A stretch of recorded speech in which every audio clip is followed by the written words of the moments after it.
Welcome to Baruch College and to the School of Public Affairs. My name is David Birdsell. I am the Dean of the School of Public Affairs.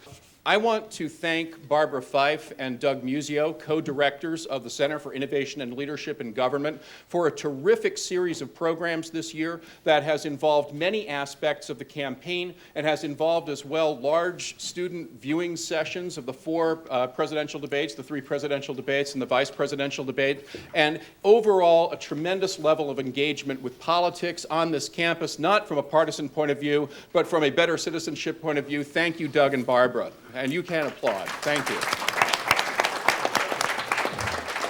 One of those aspects has been a course that Professor Muzzio and former Governor Mario Cuomo, who is with us tonight, have taught throughout the course of this year, which has been a tremendous success. There are many of those students across the room this evening, and you can applaud that as well. And should we need audience participation from across the aisle, I am very pleased to have former Comptroller of the State of New York, Ned Regan, and former President of Baruch College with us as well. It is my pleasure right now to move us quickly to the first panel for the evening and to introduce our moderator, Doug Muzzio. Professor Muzzio is a longtime professor of the degree in political science and his seat in the School of Public Affairs here at Baruch College. Doug is well known as a commentator on political affairs, somewhat less well known as a distinguished urbanist and an expert on films about cities. Tonight we're going to be pushing the punditry side of that and also the moderator extraordinaire side, and it's my great pleasure to bring my colleague Doug Muzzio to the podium. Doug. Thank you, David. In fact, I will do it from the chair. I am extremely honored to have these four panelists on a forum on this election. I know two of them very well. In fact, I've worked for Harold, and I'm glad to meet Kellyanne. That I can't think of a better group of people to talk about what's happening now and what will happen next Tuesday. I also want to acknowledge Governor Cuomo for his absolutely wonderful co-teaching experience that he's afforded both me and the students in that class. Okay, let's start. Ed Rollins, on my far right, but not really on the far right. Ed is the chairman of the Rollins Strategy Group, a communications and crisis management firm with offices in New York and Washington. He has been long considered one of America's premier political strategists and communications experts. He has served 4 presidents, including 2 tours of duty at the White House as assistant to the president. In 1984, Ed managed President Reagan's, blah, blah, blah, Reagan, all these people. They forget. Landslide re-election campaign. Ed, you can see him giving the most thoughtful commentary on television, on CNN, NBC, CBS, and a variety of other stations, as well as CUNY TV, because Ed's a frequent contributor on my talk show, City Talk. On my immediate right, and this really doesn't fit ideologically, even though he is an intelligent, nuanced centrist with liberal leanings, I would argue, is Errol Lewis, a columnist for the Daily News and also on its editorial board. He's a frequent guest, often with Ed, on CNN's Lou Dobbs, as well as other news shows, and he's got his own radio program, which he hasn't invited me to be on, but there's no complaints there. He has been named by New York Magazine as one of 10 New Yorkers making a difference, and quote from the magazine, with energy, vision, and independent thinking. On my left, appropriately, is Harold Ickes. Harold was Deputy White House Chief of Staff for President Clinton and was National Coordinator of Bill Clinton's re-election campaign in 1996. Harold also chaired Clinton's presidential campaign in 1992, and he was a senior advisor this year to Hillary Clinton's presidential campaign and her Senate campaign in 2000. I first met Harold in an office on 43rd Street in 1989 when I was working in the Dinkins campaign. Harold came in and gave one of the most brilliant expletive-infused speeches to a staff I've ever heard, and I will never forget it as long as I live. To my immediate left, and I think the far left, and that really doesn't fit ideologically, is Kellyanne Conway, who is the CEO and president of the polling company. She has been recognized as the most accurate predictor of the 2004 elections. You better be good tonight because we're taping this and we're going to air it. And received the Washington Post Crystal Ball Award. She's the co-author of What Women Really Want, How American Women Are Quietly Erasing Political, Racial, Class, and Religious Lines to Change the Way We Live. She's a frequent commentator on national news shows. So, let's begin. It seems to me by looking at all these electoral maps that the fat lady is about to sing. Is it over, even though we know it ain't over until it's over? Ed. Thank you for starting with me. I apologize profusely for wearing a tuxedo since Kellyanne was not here to tell me what women want. When my wife said we're going to a black tie event afterwards and you're wearing a black tie, I'm here with my black tie. So this is an extraordinary election cycle, and I think most of us are very pleased that it's about to end.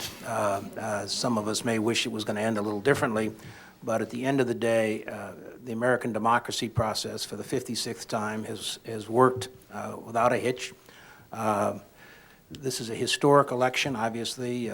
We may be about to elect the first African American, one of the youngest men ever. Either way, we end up with the first African American and the first Catholic as the vice president on one side, and one of the oldest men to ever be elected, and the first woman vice president on the other side. So it's been a real election of contrasts. Not so much in the ideology or the debate in the course of it. I think if you really have watched it over the last several months, both are pretty much traditional Republican or Democrat concepts.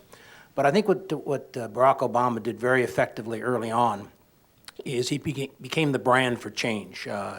And I think that the Hillary campaign and the McCain campaign both tried to run very similar campaigns against him. They were arguing a traditional, I'm more experienced, I therefore should be elected, as opposed to changing the alternative of the brand. The brand, he captured that brand of change early on. He got many young people. He basically was the change of American elections. He did things, both Errol and I have run national campaigns, and the things that they have done in this campaign have been revolutionary. The fundamentals of campaigns always stay the same, which is you find your voters, you communicate with your voters, and you get them to the polls on election day. But the methodology of doing all of that has been revolutionary. Republicans obviously chose, we had sort of a NASCAR race. They had a marathon on their side. My candidate, Mike Huckabee, took out Mitt Romney early, allowed McCain to go to New Hampshire and with his straight talking bus or whatever, or his straight riding bus, and sort of camp there for a year. I think if Romney would have won Iowa, he would have been very significant and probably won New Hampshire. We might have had a different alternative. We didn't. We kind of went back and forth. Fred Thompson, the major assist for McCain, sort of took us out in South Carolina. And the bottom line is March 15th, we had our nominee wrapped up. Now, what happened to our nominee from March 15th until he went to the convention is probably the story that'll be told over and over again. He had a tremendous opportunity to basically go solidify the base, which he didn't do. He had a tremendous opportunity to come up with some economic plans or certainly some tax plans, which he didn't do. He had an opportunity, I think, to really get prepared for a very tough election. But I think to a certain extent, they sat idly by and watched the other side go at it. And once again, was sort of an assumption that if either one of them wins, we basically can contrast ourselves and win the election.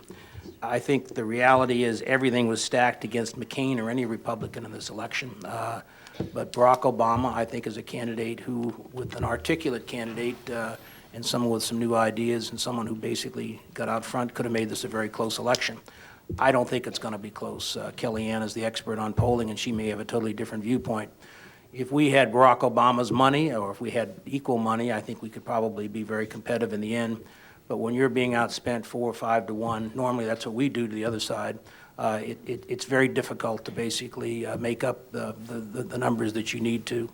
Equally as important as I watch crowds, which is always to me more important than just about anything else, when there's 100,000 people in St. Louis and 100,000 people in Kansas City and 100,000 people in Denver, and you have 3,000 or 4,000, maybe enthusiastic, but 3,000 or 4,000 at the McCain rallies, you know there's something going on that's quite sensational. Ronald Reagan at his peak, the biggest rally we ever had was the kickoff of his second campaign. He had 50,000 people in Orange County, which obviously was the heart of republicanism at that point in time. In this country, obviously, sometimes you go to Europe, you can have bigger crowds. But I never saw any crowds as large as what's been out there this time. So I think there's a tremendous opportunity for Obama to have a very big win. I certainly wish that was not so, but I'm just trying to give you the best analysis I can, and I think to a certain extent, people talk about the Bradley effect and what have you. I was the White House political director during the Bradley effect, and the Bradley effect was we went out and spent about $400,000 on absentee ballots, which were sort of that was sort of the revolutionary idea at that point in time.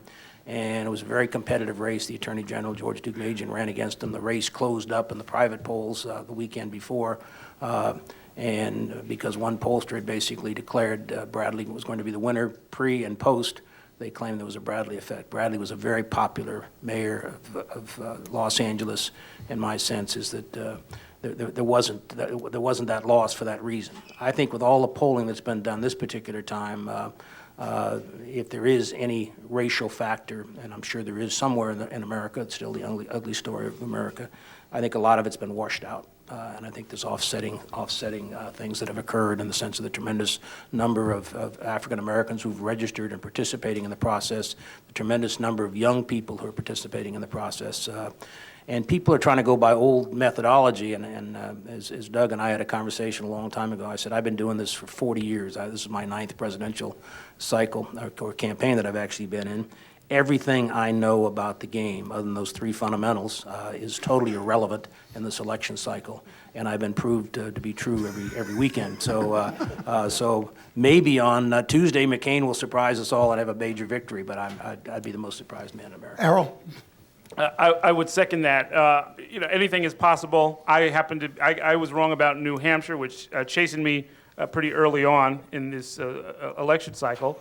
I think it's far more likely that there would be a blowout by Obama than that there would be a McCain victory. So but in some ways, that's not the most interesting question. That's a safe bet, Earl. That's your usual loser. Well, I can't find any takers, Ed. I was telling Doug before the panel that I'm already a little nostalgic for this campaign. It's not even over yet. As luck would have it, I was on my way to Iowa, intending to follow the Mike Huckabee campaign because I knew the campaign manager, Ed Rollins. And I figured I could maybe get an exclusive or hang around and otherwise see something that I'm always interested in, which is how social movements work their way into mainstream politics. So I wanted to know what the evangelical movement, what the state of it was, what the thinking of it was, what the feel of it was. On my way out there, the editors called me and said, look, go follow this guy Obama. There's some sense that maybe he might win. If so, we want somebody there and be ready to explain what was going on. So without any preparation or notes or much of anything, I had written about him and followed him around 4 years prior on the day of the night he gave that speech in 2004. But so following him around and driving around, chasing behind the bus, getting to see people, there was an interesting metric that I had not encountered before, which was I got to one place right after he had finished the rally. This is frighteningly cold. This is right after New Year's Day in Iowa, and people stayed. And people stayed for hours to be with each other. And that said to me, okay, there's something going on here that I don't normally see. Normally people come to see the spectacle of the candidate, and then they go home. So they were associating with each other in a way that was a little unfamiliar to me. And then when he won, and then I looked at, I was in the hall, and I felt the enthusiasm, and that too was a little unusual to me. And then by the time, and I went to South Carolina, and after South Carolina, when I saw people lined up around the block, his final rally in Columbia was on a Friday night. It began at 10:45 at night, and still there were hundreds of kids waiting to get in. And so by the next day, I started calling people and said, listen, the number one thing that I have to be able to do as a journalist is to recognize when I don't know. And I don't know what's going on out here because this is the heart of the Confederacy. And between Iowa and Columbia, I just don't know what's going on out here. And that sense has actually sort of stayed with me to this day. You know, I mean, I was looking for a social movement. I didn't find, you know, I was looking for one. I was diverted into another. There is something going on out there. There is, and I happen to have been teaching, I've taught courses on race and class and so forth. And I went back to my students and said, listen, you know, we could almost tear up the syllabus because what I thought I knew is not applying, you know. And so that sense, I think, is probably the most interesting sort of takeaway from this whole campaign, that there is something new out there, you know, and you can even begin to hazard some explanations, you know, after a generation of affirmative action, of desegregation, of, you know, crossover cultural phenomenon, whether it's a Tiger Woods or a Will Smith or a Michael Jordan or a Michael Jackson, you know, it was supposed to work out this way. It's just nobody really kind of envisioned that you would have racial barriers, or what were perceived as racial barriers, fade away rather than explode. I mean, they're just kind of collapsing around us. The dynamism of the youth movement. 1.4 million people registered, kids registered by Rock the Vote 4 years ago was considered a big deal. The number for this election is 2.3 million. It's a bigger deal. The turnout numbers we're going to see next week, I think, are going to explode assumptions, are going to probably bedevil pollsters and so forth. All of this is a great, good thing, you know, and it would, and that would be so even if I didn't like Democrats to win elections. The coattails effect is going to be another thing to look at, but you know, yeah, this race is over. You know, literally, it'll be over in a week. But I think the beginnings, we're only at the beginning of what is going to follow, and it's going to be fascinating to watch. Excellent, thank you. Harold. Well, having lived through 2000 and 2004, Great. I'm a little more reluctant to clang the victory bell. I do think, however, much of what has been said I would agree with. And I think the important thing is that the trends are for Obama. There's a blizzard of polls out there, and you can just sort of, you know, grab any poll you want, wave it around. But the Wall Street Journal, New York, or NBC poll earlier on the 22nd showed, for instance, in mid-September, McCain was up over Obama by 13 points among independents. 2 weeks ago, Obama was up 4 over McCain. That's a dramatic change.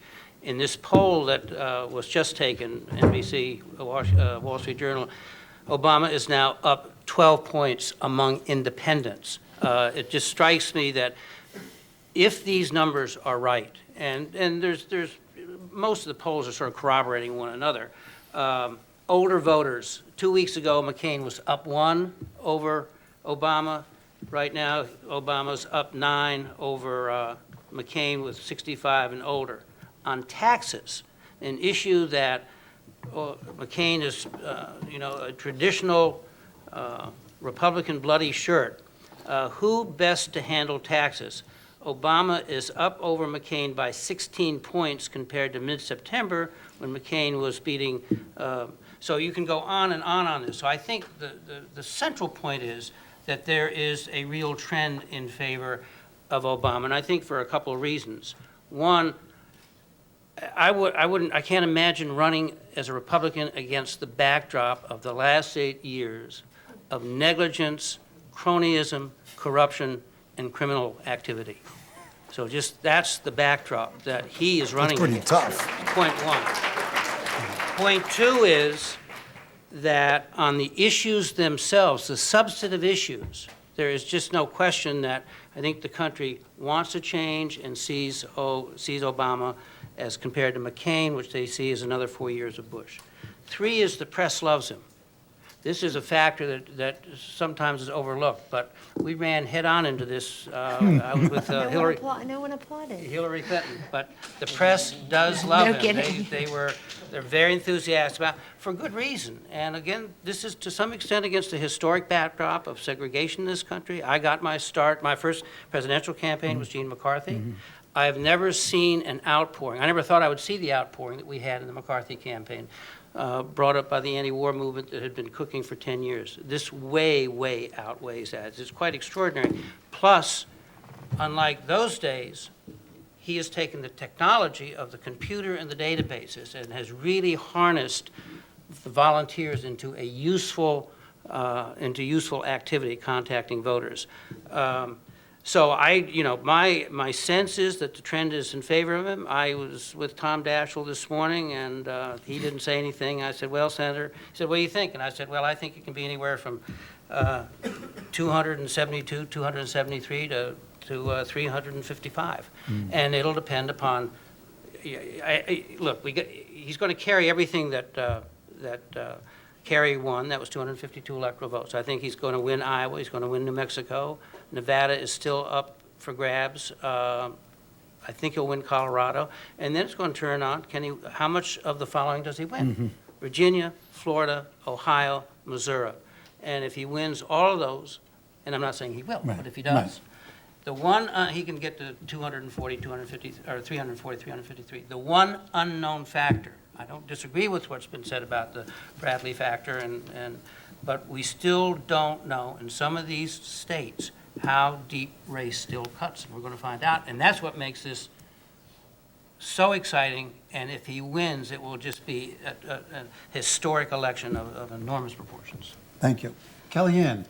Thank you very much. Ladies last tonight. Thank you not just for being here, but obviously for your civic engagement and your interest in what is absolutely historic election.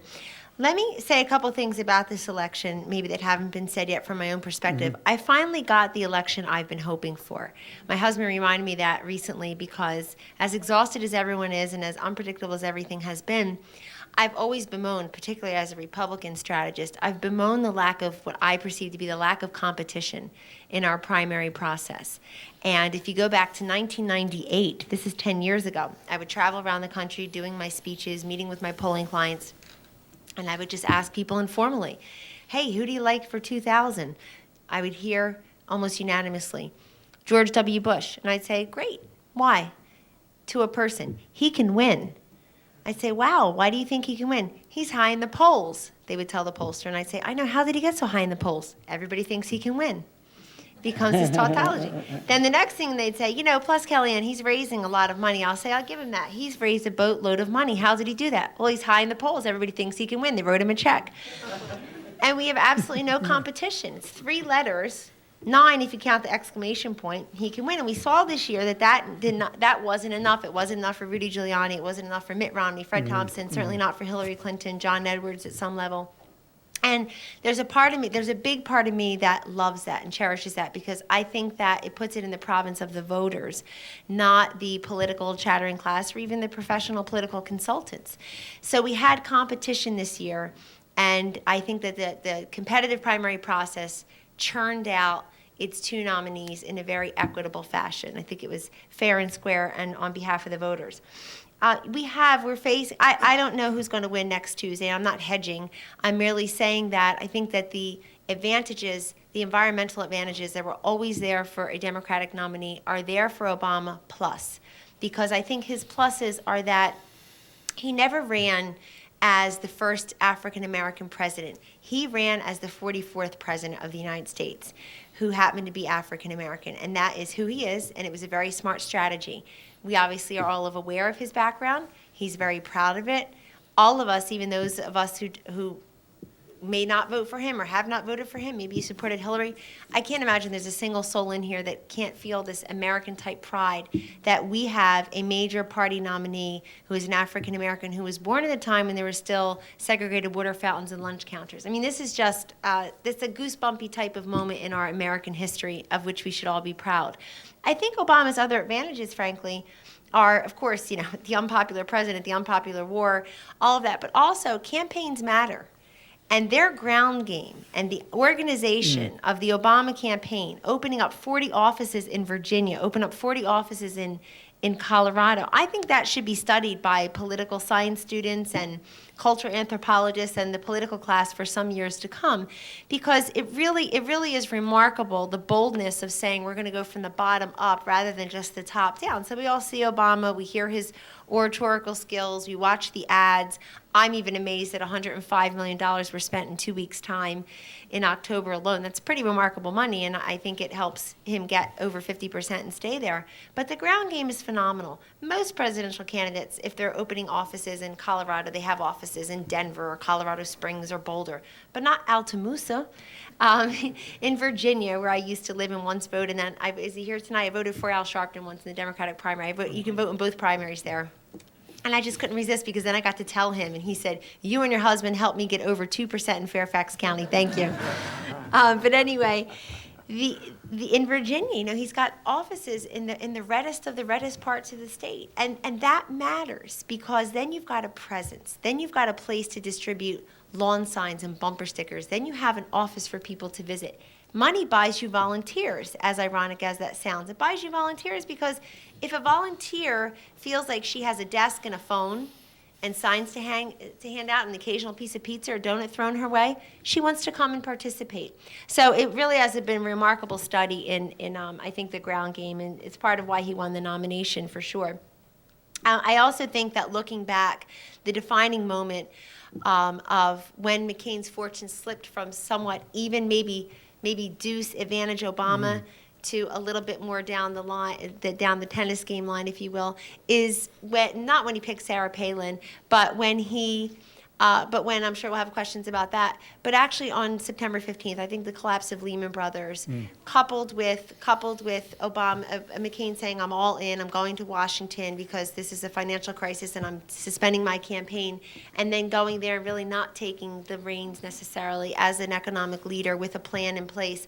I think the convergence of those two factors, and then the debate starting right after that, were really a superseding, intervening, as we used to say in the law, an intervening, superseding event in this campaign. I wanted to say one or two things about the polls. I'm very critical of polls. I own a place called the Polling Company, and I never want to practice law again, so I try not to decimate the polls too much. But I'm very critical of polls because I frankly just think there are too many of them, and I think they often drive coverage rather than reflect it. I think they often make public opinion or sway it a certain way rather than reflect it. We are so obsessed with horse race numbers in this country for some reason. It's the least relevant measurement in the poll until closer to the election. And I feel like this year, I feel like all of a sudden, I understand why some countries ban polls in the final 2 weeks before the national election. I've long said, well, that's not right. That would be a suppression of our First Amendment rights to free speech. But this year I'm thinking, man, that might be a good idea because we'd be forced to talk about something else. And I think there was a time in the last 2 or 3 weeks that for the first time, Obama was shown to be above 50% and staying there. And some of these polls, frankly, that show him with a 14-point lead, which didn't get much coverage because people said, well, really? Other ones show a 4-point lead or a 5-point lead. They came from outlets that were also endorsing him on the editorial pages. And I think we need a little bit more of a dividing line in the future moving forward. I just want to say this last thing about polls because I said it here at Baruch I think it was November when we were here. Doug Schoen and I started, and he sort of echoed that there's a sophomoric way of polling now. There's a diminishment of the presidency of the United States when too many people are asking these questions like, who would you rather have a beer with? Or who would you rather go to the baseball game with? Who would you rather drive cross country with? And my all-time favorite, which one would you trust to watch your children on a Saturday morning? And I'm thinking, God, with 3 children under the age of 4, I would pick any of them. So, but is this, I mean, really, and all of them. You're welcome. I'll give you my address after the show. But I mean, seriously, is this the way we elect presidents? And I think it does have sort of this depressing effect on how serious we should take the office and this election. I think it's fun for a moment, but I also think it forces people like Hillary Clinton, John Kerry, Al Gore, who maybe weren't seen as the most charismatic, quote unquote, or exciting, to sort of think, well, how can I change that to be more accessible? Should I not talk about foreign policy today and try to smile a little bit more? Should I?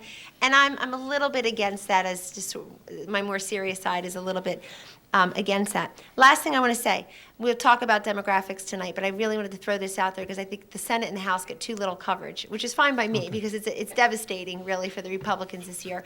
But before the 2004 elections, in the 5 following swing states where Obama and McCain are very competitive this year, Missouri, Colorado, Pennsylvania, Ohio, North Carolina, of the 10 United States Senate seats, all 10 were held by Republicans, 0 by Democrats before the 2004 elections. It's now 5-5, and it's going to be advantage Democrat after these elections. So there's something going on out there apart from this presidential race.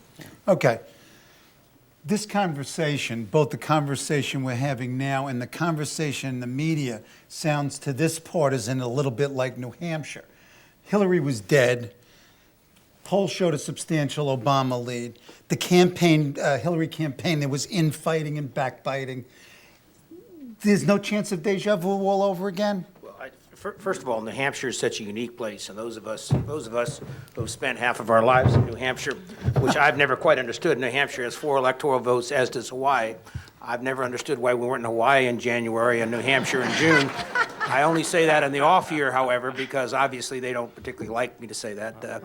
But everybody in New Hampshire has either been in politics, thinks they're in politics, has met every presidential candidate, and so to a certain extent, they're experts. I mean, I've had more people tell me how to run campaigns in New Hampshire than I have any place else in the entire country, or the whole entire country combined.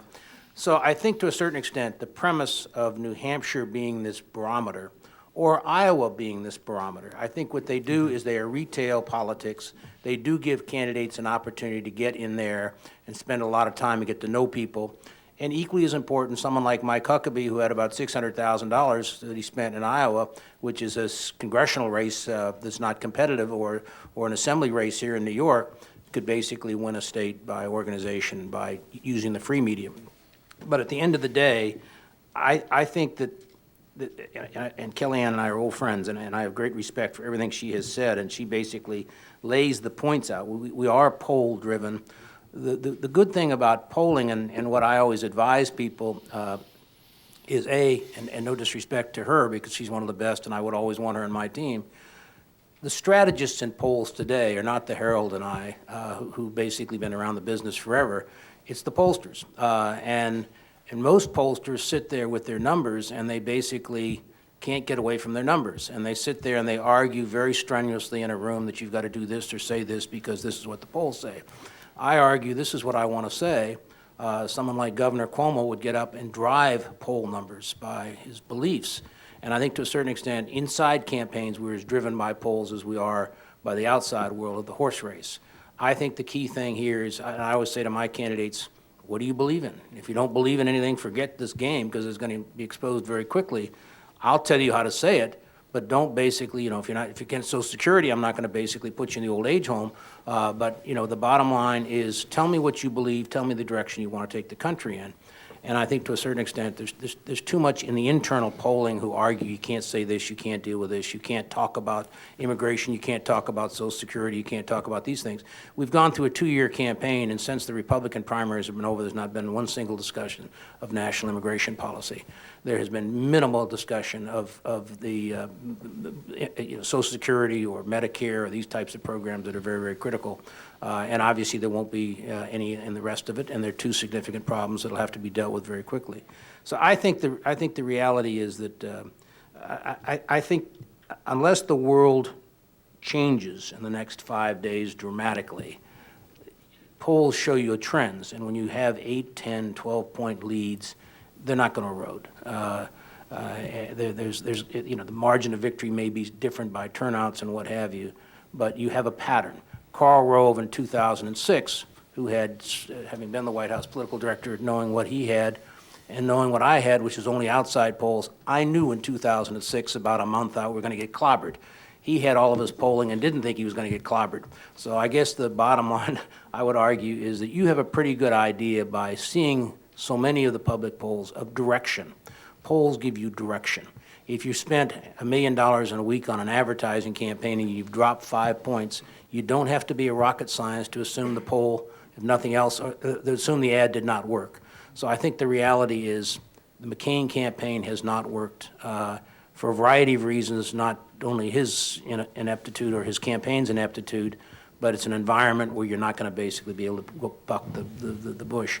Equally as important, the Obama campaign has worked, and it's worked in the sense of going back to this point I made. He is the change. He is the brand. He is what people, you can talk to every single person in this room, and the people who are going to vote for Barack say, the reason I'm voting for him because he's different. He's changed. He's going to do something different. We're tired of the old, and that's a very positive message. Harold, advise John McCain in the last week of this campaign. What does he do? As a Democrat, just keep doing what he's doing. What would be your strategic Well, advice? I think it's, I don't want, again, I think I'm more cautious than others on here, having watched 2004 slip away. But I think it's almost too late for John McCain. I go back, what do you believe in? I think one of his fundamental problems is that nobody knows what he believes in anymore. This is a man who was taken to the cleaners in South Carolina in 2000. He excoriated the religious right. He took them to task by name. And then he turns right around and ends up, he can't get down to those colleges fast enough to make his speeches. And my sense is that John McCain has lost his soul. He has lost his honor. And he is being advised by a group of people who are going to the same playbook that the Republicans has used successfully, I might say, although they stole 2000, but successfully, cycle after cycle after cycle in a lot of races. And if John McCain had stayed the maverick, if he had stayed the course, he has to win independence. I thought that his candidate for vice president did her job. She did her job, and then she just should have shut up and gone back to Anchorage. She mobilized the base. What has happened now is she's pissing off the independents. There was a big test of judgment. No, there's no candidate that knows everything that's going to be president, and we all know that. And what we're trying to find out, who has the judgment, and who's going to bring the right people in, and who has sort of a sense of where they want to go. So my sense is that John McCain has lost on two fronts. He has lost he has lost people who thought that he was independent, that he would take on his party, that he would take on tough issues, point one. Point two is that they looked at the judgment of two presidential candidates and who they chose for their vice presidential nominees. And I think people said, good Lord, this is not the man we want sitting in the White House if he displays this kind of judgment. That's my advice would have been, I think it's too late. Okay. And by saying that, I'm not saying that Obama has this locked down, but he can't turn this around. He can't redeem what he was. He can't appeal to the independents that he has to appeal to in order to win this election. Kellyanne, respond. Please respond and briefly talk about Palin and her impact, both positive and negative, or positive as you see it. Oh, that is such a brief topic. Well, you've got 2 minutes. Well, It's longer than you usually have on TV, so I do appreciate the length.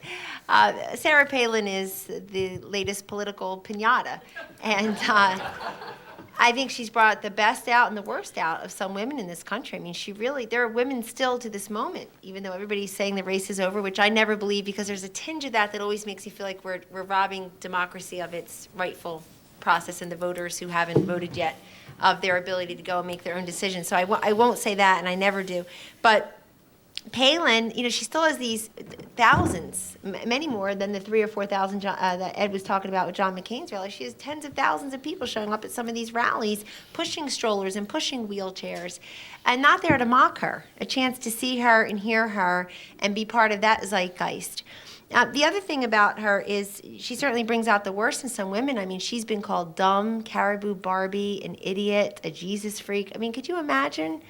Nobody dares say that about some of the other candidates. And I think that's sad, because I think Hillary Clinton was put through things that were unfair. And I noticed that their favorable and unfavorable ratings about 2 weeks ago were pretty comparable. And I think there's something to that. I think people aren't used to women in politics and in power necessarily yet. And the question was never for Hillary and never for Sarah Palin, will you vote for a woman? The question is always, will you vote for that woman or this woman, which is the right question. But the Palin effect, I don't think anybody else, who knows, but I don't think anybody else could have created that much excitement at the Republican National Convention would have reestablished McCain, at least for a moment or three, as thinking outside the box, as not being part of the Royalist Republican Party, and as not going to the same well, as doing something different and change-making in a year that clearly is about something different and change-making. And also, he raised a ton of money after she was selected. I mean, don't forget that. The enthusiasm and the money that poured in, not just from the base, but elsewise.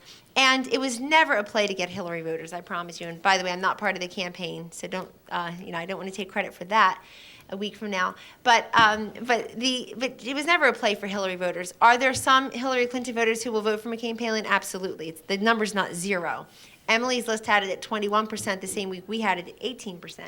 But so I thought, wow, that's pretty good if it's about 1 in 5, because these are actual voters who have gone into the primaries and caucuses and pulled the Hillary Clinton lever or pushed the button. So that's something. But even if it's 10, 12, 15%, it's something. And I think those are the voters who weren't just saying, I've got to vote for a woman, I've got to vote for a woman. I don't think voters really think that way. What they were saying, though, is I'm looking for leadership and experience. And I think John McCain has that, or that's what troubled me, why I voted for Hillary over Obama in the primaries and caucuses. And maybe they still feel that way, albeit whatever percentage. I do want to pick up quickly on something that Harold said, because I'm the Republican here and I'll say it. I think the Republican Party suffers from what I call staph infection. You have the same people, we never seem to keep our wisest elders around, and we should, yet we never really seem to invite new idea and new blood, and that would include technology and the internet. I mean, Howard Dean scratched the surface in 2004 of how to raise money through the internet as a tool, but Barack Obama has really been able to harness all the benefits of technology in his campaign, whether it's on Facebook or text messaging or, any other thing you can imagine is being done with respect to technology. And I think there's a certain resistance that way. And I say that, I think that sometimes you don't just need new candidates or new ideas, but you need new people. And you need to tap your wisest elders, always keep them close, and then you need some new ideas and new people. And as Harold points out, is some of the people who decimated John McCain in 2000 are now part of his payroll. And I do question that. Errol, we talked about race a number of times in this election, and just before we sat down, you talked about a reverse Bradley effect. What are you seeing out there, and is this a game changer? Does this, and this is really for everyone ultimately, is this a critical election? Is this one of these elections that fundamentally reorders the political map, that realigns the parties, that changes them? The realignment is a separate question. On the narrow Right. question of what effect race will play at the polls next week, I was talking with some folks earlier today, and we were speculating that if nothing else, we will find out next Tuesday exactly how many voting age black Americans there are. Because there will be They're all coming 100% out. turnout, Right. and all you have to do is count the numbers, and that'll be it.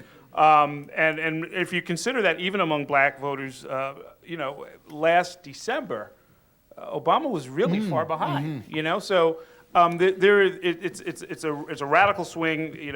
I think black voters did what the rest of the country, or at least what the rest of the Democrats have done, and many of the independents, which is to sort of check him out, let him cross a certain threshold, after which they come on board. And so I think that's what's going on. I have been asked, and I'm glad you brought this up, I've been asked to write a big, long essay about the meaning of race. And I've been asked this a couple of times by people. And I hate to disappoint them, because I think there may be a lot less there than, and you hate to be in the middle of a big historical moment and have to say, well, I hate to be nonchalant about this, but Obama is a year older than me. We have some friends in common. We went to the same school. I wrote a recent column in the newspaper saying that, look, there are a lot of people. He's extraordinary. He's exceptional. But there are a lot of people out there, the affirmative action babies, who have been rising in the corporations, who have been winning offices all throughout the country, who have been doing extraordinary things. And for us, somebody like him is like, okay, he's way better than most, but there are a lot of people like him. There are a lot of partners who are getting made in firms all over the country. There are a lot of people who are becoming university presidents or becoming provosts and so forth. There's a lot of stuff that's going on out there. And again, this was intentional. You know, I mean, presumably this is what people had in mind, at least towards the end of the civil rights movement. So I think that it's all being redefined, as I said before, in a good way, at a good time, in a way that, you know, when I've talked to students and said to them, do you realize how historic this is? And they answer me no, and they're not being funny about it. They just don't, it's just not that big of a deal to them. And I think that's great. You know, I think that's great. I can't wait until everybody who, like me, you know, has any even lingering memory of legal segregation, or, you know, or our parents went through it, or any of that stuff. I mean, I have a 3-year-old son who puts on a tie and says he wants to put on a tie like Barack Obama, you know, and that's fine. You know, he's at an age where, you know, if he saw you, he'd say that you're blue because you're wearing a blue shirt. You know, I mean, that's what he knows about color and about race. And I, you know, God knows I wish I could keep it that way forever, but I don't know how much different it has to be, frankly. You know, I mean, because as long as we're redrawing the rules, let's redraw them all. What the hell, you know? And we'll see. We will see next week. I think people are gonna be pleasantly surprised. I mean, when I was told in Iowa, I called the Obama people when I got out there. They said, we're relying on crossover Republicans, disaffected Republicans, independents, young people, and black voters. I said, well, look, the black population in Iowa is 2%. What are you talking about? They said, go to this town called Waterloo. This is a town called Waterloo. It's the closest thing they have to a black community. And so I went there, and of course, I ran into somebody, you know, from like 5 blocks from my house in Brooklyn. He was visiting his girlfriend out there. And you know, and I ran into Miss Black Iowa, a beauty pageant contestant wearing the little crown. You know, it's just a deeper, richer, and more diverse country than our broad categories really allow for. The polls are one thing. The press has been particularly bad at telling this story, or even attempting to. That, in some ways, has to do with the lack of diversity in the newsrooms. That's a whole other conversation. Maybe you'll have it later tonight. You know, one of the things that I've seen, and this is one of the really bad parts of this hand this tough hand that John McCain has been dealt, is that it's one thing to run against a talented candidate in a bad year for your party. It's another thing to run against what actually is a cultural phenomenon. It's not even like a political movement so much. I mean, I was just jotting down notes about, you know, the Apple mashup ad, you know, at the start of the campaign. The Obama girl phenomenon, you know, the fact that it was spread by YouTube. The Will.I.am, you know, all of these artists, all this spontaneous outpouring, you know, and I traveled to Europe over the summer, and you even see it there. It's really hard to counter that using traditional terms, and I think Kellyanne is exactly right. It's not just that you need young people just because they're young. A lot of people make that mistake. We all know about that. People just hire somebody and say, well, now you have a blog, and so now I'm in the 21st century. It's not really about that. It's about sort of reinterpreting, you know, hierarchy, for example. I mean, one of the striking things that people have noticed, I've noticed, and I still can't believe we haven't seen any horror stories come from it, the Obama campaign will let you go on the website, post your personal address, invite anybody with access to the website who feels like coming to your house to come to the house for a fundraiser. Now, we haven't heard about any kidnappings, any robberies, any horrible stories that we in New York know. It's like, would you do that? Would you go online and say, hey, anybody who wants to support this candidate, just come to my house? Right. You know, the door will be open. And bring money. Right. You know, yeah. I mean, Right, exactly. So you know, but for young people, it's kind of matter of fact that that's how you do it, that it's decentralized, that it's radically decentralized, that people have full ownership of it, that you're letting them run with your brand. You know, they're doing this in your name. I mean, who knows what kind of mischief, you know, somebody from a rival campaign could have gotten into with that. So, you know, and that's the hardest thing, I think, for people to sort of understand, is that there is this transformation that's going on. And I think Kellyanne, again, is right, that people are going to study this. And we're going to see some really hollow imitations, you know. We're going to see some people, you know, stumble as they try to link into this. And to a certain extent, Obama has built this around his candidacy, his persona. So I don't know how replicable this is. You know, how many Reagan wannabes, how many Reagan would-be candidates actually had the magic that he had? Again, one of these questions that we'll see going forward. Okay. A little bit of long range beyond Tuesday before we get back to this coming Tuesday. Ed, is the Republican Party Humpty Dumpty? Is the coalition that you put together in 80 and 84 dead? It's not dead. It's not the same coalition anymore for a variety of reasons. I think it's very important to look at history, and I think this has a potential of being a very historic election. Reagan got elected in 1980 because he wasn't Jimmy Carter. No other reason. If I would have been the Republican nominee, I would have been elected in 1980. Reagan articulated a message, and his message was three things that was very consistent on. A strong national defense. We needed to rebuild the defenses to stand up to the Soviets. Taxes were too high, which obviously anyone who came in and knew taxes were 70% would make that kind of a judgment. You would even make that kind of a judgment. And they needed to be back down to stimulate the economy. And government was on the backs of small business. We needed to stimulate small business. Those are the three overarching things that Reagan was about. Unfortunately for him, the man he picked to be his running mate didn't believe in any of those three things, and George Bush basically raised taxes, cut defense, and basically started re-regulating again and lost 29% of the Republican base when he was running for re-election. So the key thing here, I think, is that the Reagan coalition came together because he was a communicator, and I think the one thing that's important about this election is that after 8 years of George Bush, this country desperately wants a communicator. Governor Cuomo was a communicator. Ronald Reagan was a communicator. Mike Huckabee was a communicator.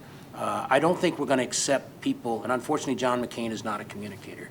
You have to go to the American public and explain what's going on, and they're very sophisticated, and they have multiple opportunities today to watch anything, but the pathetic last month in which you saw the president sprint out of the Oval Office, go out to a microphone, tell everybody what's happened in the economy, not very clearly, and run back, or the Secretary of the Treasury, who may be a brilliant man and obviously made a lot more money than I've ever made, Paulson basically putting his head down on his bald head and giving a 10-minute speech that only an economist would understand, did not reassure the country at a time when we desperately needed some reassurance that we're spending trillions and trillions of your dollars and your kids' dollars, that it's going to be okay.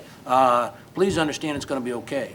So I think the whole ability to communicate is a very, very important part of this drill. I think the key thing here for Democrats is you're going to have the numbers like we had in 1980. We picked up 12 Senate seats. We picked up 35 House seats. And we had the Southern Democrats. We had the opportunity to push a legislative agenda that was successful. You're probably going to have 58, 59, maybe even the 60th seat in the Senate. You're certainly going to have 250 or more House members. If you have discipline and you pick 3 or 4 things, fix the economy, get us out of the war, do whatever it is that you want to do, and not overreach, then you may have a realignment. You may basically be able to do what Franklin Roosevelt did, and you may be there for the foreseeable future. If you get greedy, if you basically decide we've been in the wilderness too long, and everybody gets their fancy programs at this point in time, and you jerk this thing into a worse recession or economy, then you're going to pay a price, just as President Clinton did when Republicans won in 1994. What do we look for or expect on Tuesday, going back to the immediately political? Ed? I think Obama wins by 10 points. I think he has the potential of being at 350 and above electoral votes, which is a landslide on all sides because of the increased number of voters that are going to turn out. I think the old formulas, I think they're going to get to 58, 59. If you go over that, you basically are knocking out the Elizabeth Doles, the Mitch McConnells, and then you've really got a romp. Okay, on Tuesday, what are you going to look for? I'm watching the television. What do you tell people to look for? I look for Virginia. I look for Florida on the first go round. Okay. And if they're gone, then basically the night's gone. Errol. Yeah, Virginia in particular, the polls close in Virginia at 7. So if you get returns by 8 or 9 o'clock, it'll be an early night for everybody who only wants to know the general outcome. And beyond that, I'm kind of curious about those Mountain West states. If you want to know if there's going to be a real realignment, got to look at Colorado. There may be some shockers in there. I'm a little curious about Indiana as well. Which is another early state. Those are the states I'm going to keep an eye on. Okay, Errol. I don't disagree. I mean, I'm a little more conservative, I guess, but I agree with Ed. I think this could be 325 to 345, 46, 47 electoral votes. I think it could be a huge, huge win. On the Senate, I think we'll probably pick up Alaska. I think we're going to part of Alaska. There's some parts we don't want. So I think we can come very close to, 57 Democrats if we win Georgia, and it's possible, even more. On the issue of, and the House is going to be deep in, on the issue of real realignment, I don't think there is such a thing in this country. Now, the expert on that is not at this table, is Mr. Rove. He was the man who came in on the coattails of Mr. Bush, or in his pocket, or Bush was in his pocket. I don't know whose pocket he was in. But he talked about this was the prelude to a huge structural 25, 30, 35-year Roosevelt-type realignment. Well, Lord have mercy, did that disappear pretty fast. And it disappeared faster than global warming was melting the ice caps. And I just don't think, this is an evenly divided country, as Kelly and others have pointed out. And you have a huge swath of independents. And I think people are looking for delivery. The Congress, you're right, the Congress is in the basement in terms of approval, and for many reasons ought to be. But I just don't think there is such a thing in this country as a realignment, notwithstanding, even if Obama wins by these huge margins. It ain't there. People are sitting back, they want to see results. And Obama can be swept out as fast as he was swept in if results are not forthcoming. So I don't see structural realignment. Excellent. Kellyanne, just what are you like- looking for and what do you expect? Well, on Tuesday, I like to look at things like when people made up their mind to vote, because I'd like to see if it was before the convention, during the debates, after the Lehman collapse. In other words, not that somebody's going to say, oh, after the Lehman collapse, but you look at the different times, because traditionally, men are earlier deciders than women, and women are late in the game deciders. And a lot of the last minute advertising and mail and whatnot messages really are traditionally more geared toward women because they tend to solidify their opinions later on in the game. That's not necessarily true this time, number one. And number two, I think that it's also because women, the undecided vote this year tends to be more senior, which is very surprising to many of us in this industry, because we know seniors are very reliable voters, but they're pretty much split between Obama and McCain. They're pretty much split between which one is seen as less risky. Are they for change? Are they for statism? So I'm looking at things like that. I also think that there will be some questions put forth by pollsters. And by the way, when people talk about pollsters, they really should talk an awful lot more about media pollsters, because that's most of the polls you see. Most of our clients really don't want us to go tell the world what their results say. So chances are you've seen 1, 5, 10 of my polls in your entire lifetime, because we're not looking to generate headlines and cable crawls and all. And I say that equal opportunity across the board, everything from Fox News Opinion Dynamics to New York Times, CBS. So I think it's very easy for them, as they tried in 2000 and then again in 2002, and they got it miserably wrong, to quote, blame the pollsters. But in any way, we're a hardy bunch. And I think that some of the questions won't really matter, like, did Sarah Palin make you more likely, less likely to vote for John McCain? Well, if you're asking people that who were never going to vote for John McCain, what's the point? And if you're asking Republicans who feel demoralized that perhaps their candidate lost, and their candidates in the House and Senate lost, and they're going to say, oh, maybe if someone else had been on the ticket, we would have won. So I think there's some of that. And please resist the temptation on the very next day of starting to look at the polls of who you think should win in 2012. And hang up the phone if anybody calls and asks you that question, because Obama wasn't even on the list after the 2008 election. Right. I want to thank the panelists, and I want to thank you all. Harold, excellent. Kellyanne, thank you. Thank you.